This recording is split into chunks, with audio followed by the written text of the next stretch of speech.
അപ്പോൾ നമ്മുടെ immunity boost ചെയ്യാനായിട്ട് എന്തൊക്കെ ആഹാരങ്ങൾ നമ്മുടെ ഡയറ്റിൽ ഉൾപ്പെടുത്താം എന്നുള്ളതിനെ കുറിച്ചിട്ടാണ്. ആദ്യമായിട്ട് ഇമ്മ്യൂണിറ്റി ബൂസ്റ്റപ്പ് ചെയ്യാനായിട്ട് ഏതൊക്കെ വൈറ്റമിൻസ് ആൻഡ് മിനറൽസ് ആണ് നെസസറി ആയിട്ടുള്ളതെന്ന് വെച്ച് കഴിഞ്ഞാൽ vitamin A, vitamin D, vitamin E, zinc, vitamin B6, selenium പോലത്തെ മിനറൽസ്, പിന്നെ ഏറ്റവും ഇമ്പോർട്ടൻ്റ് ആയിട്ടുള്ളത് വൈറ്റമിൻ സി ആണ് കേട്ടോ. അപ്പോൾ വൈറ്റമിൻ സി റിച്ച് ആയിട്ടുള്ള ഫുഡുകൾ കഴിക്കുക. അപ്പോൾ നമുക്ക് വെജിറ്റബിൾസ് എടുക്കുവാണെങ്കിൽ ലീഫി വെജിറ്റബിൾസിലെല്ലാം തന്നെ ഇതെല്ലാം റിച്ച് ആണ്.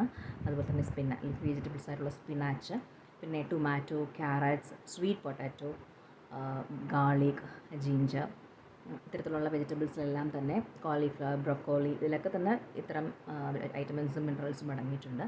പിന്നെ ഏതൊക്കെ ഫ്രൂട്ട്സിലാണെന്ന് വെച്ച് കഴിഞ്ഞാൽ കിവി, ആപ്പിൾ, പിന്നെ മെയിനായിട്ടും സിട്രസ് ഫ്രൂട്ട്സ്, അതായത് നമ്മുടെ ലെമൺ, പൈനാപ്പിൾ, ഓറഞ്ച്, ഇതൊക്കെ rich source of vitamin C ആണ്. അതിലൊക്കെ ഏറ്റവും ഇമ്പോർട്ടൻ്റ് ആയിട്ടുള്ളത് നമ്മളെ അംല, ഗൂസ്ബെറി, നെല്ലിക്കയിൽ ഒരുപാട് വൈറ്റമിൻ സിയും ഉണ്ട്. അതുപോലെ തന്നെ ഫോളിക്, അയൺ, ഇതൊക്കെ ഒത്തിരി ധാരാളം വൈറ്റമിൻ സി ആയിട്ടുള്ള ഗൂസ്ബെറിയിൽ അടങ്ങിയിട്ടുണ്ട്.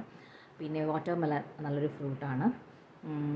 പിന്നെ എന്താ പറയുക, നമ്മൾ ഏതൊക്കെ സ്പൈസസിലാണുള്ളത് എന്നുള്ളത് സിന്നമൺ, കറുവപ്പട്ട, ക്ലോവ്, മെയിനായിട്ടും ടെർമറിക്കിൽ നല്ലൊരു ആൻറ്റി ഇൻഫ്ലമേറ്ററി ആണ്, ആൻറ്റി ഓക്സിഡൻ്റ് ആണ്.